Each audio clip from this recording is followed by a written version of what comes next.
नमस्कार, मैं हूं दर्शंकर। न्यूज बाइस्कोप में आप सबों का स्वागत है। बात करेंगे एक बहुत ही महत्वपूर्ण खबर से।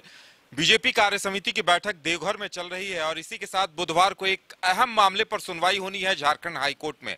आपको बता दें कि बाबूलाल मरांडी नेता प्रतिपक्ष हैं, लेकिन नेता प्रतिपक्ष का दर्जा विधानसभा में उन्हें नहीं मिल पाया है अभी तक, क्योंकि उनके खिलाफ दल बदल का मामला चल रहा है और दल बदल के मामले को लेकर उन्होंने हाई कोर्ट में याचिका दायर की थी और इस पर बहुत महत्वपूर्ण सुनवाई होनी है और इसी के आधार पर झारखंड विधानसभा में जो दल बदल का मामला चल रहा है वो भी प्रभावित होगा। हमारे साथ हमारे संवाददाता मदन है। मदन, कितना अहम कहा जा सकता है इसे बुधवार के दिन को? बाबूलाल मरांडी के दलबदल मामले में कल हाई कोर्ट में फैसला आना है। सुनवाई 5 जनवरी को ही पूरी हो चुकी है। दोनों पक्षों ने अपनी दलीलें पूरी कर ली थी। उसके बाद फैसले को सुरक्षित रखा गया था, तो इसीलिए कल यह तय हुआ है कि अब जो हाई कोर्ट है वो बाबूलाल मरांडी के मामले में फैसले सुनवाई। दरअसल ये मामला इसलिए वहां पहुंचा था, बाबूलाल मरांडी की तरफ से ये कहा गया है कि विधानसभा में जो इस मामले की सुनवाई चल रही है वो गलत तरीके से हो रही है और जो फैसले सुरक्षित रखे गए हैं उसको चुनौती दी गई है कि बिना किसी गवाह को सुने हुए या फिर बिना प्रक्रिया को पूरा किए हुए ही फैसले तक पहुंचा गया है, इसको चुनौती दी गई है। तो अब देखना होगा कि कल हाईकोर्ट में क्या कुछ फैसले आते हैं, उसके बाद फिर और क्या रास्ते बचते हैं। जो वादी पक्ष हैं या फिर प्रतिवादी पक्ष हैं वो किस तरह से बात को आगे ले जाते हैं। सुप्रीम कोर्ट का भी दरवाजा खुला होता है।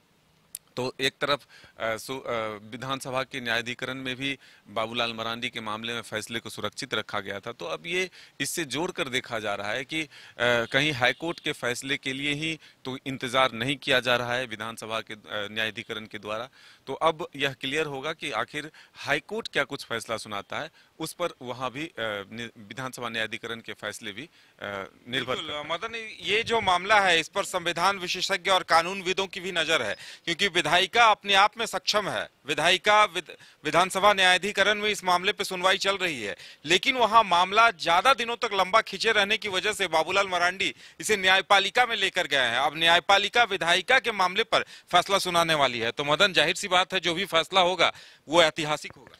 हाँ बिल्कुल, देखिए 3 वर्ष बीत चुके हैं लगभग और दल बदल का ही मामला है। 2 विधायक जेबीएम के कांग्रेस में शामिल हो गए और एक विधायक यानी बाबूलाल मरांडी अपनी पूरी पार्टी को बीजेपी में विलय कर दिए।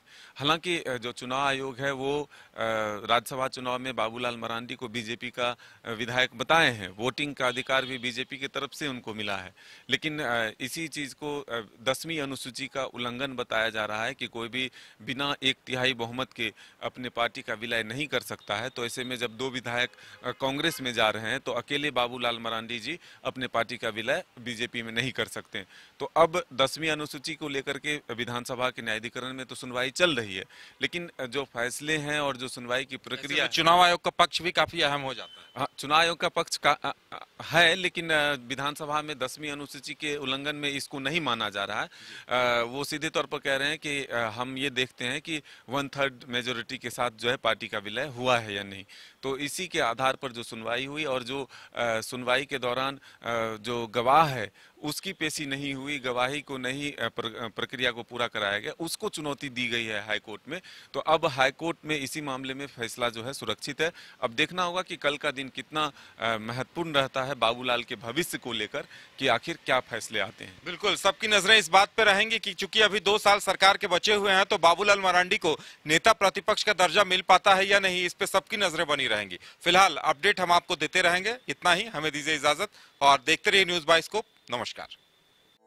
4 धामों में से एक रामेश्वर धाम सहित तिरुपति बालाजी, कन्याकुमारी, मदुरई माँ मीनाक्षी देवी और श्री मल्लिकार्जुन ज्योतिर्लिंग का झारखंड में सबसे कम दर पर सब परिवार दर्शन लाभ का अनुपम अवसर। संपर्क करें माँ कामाख्या धार्मिक रेल यात्रा, केसरी नर्सिंग होम, पहला तल्ला, पिस्का मोड़, रांची।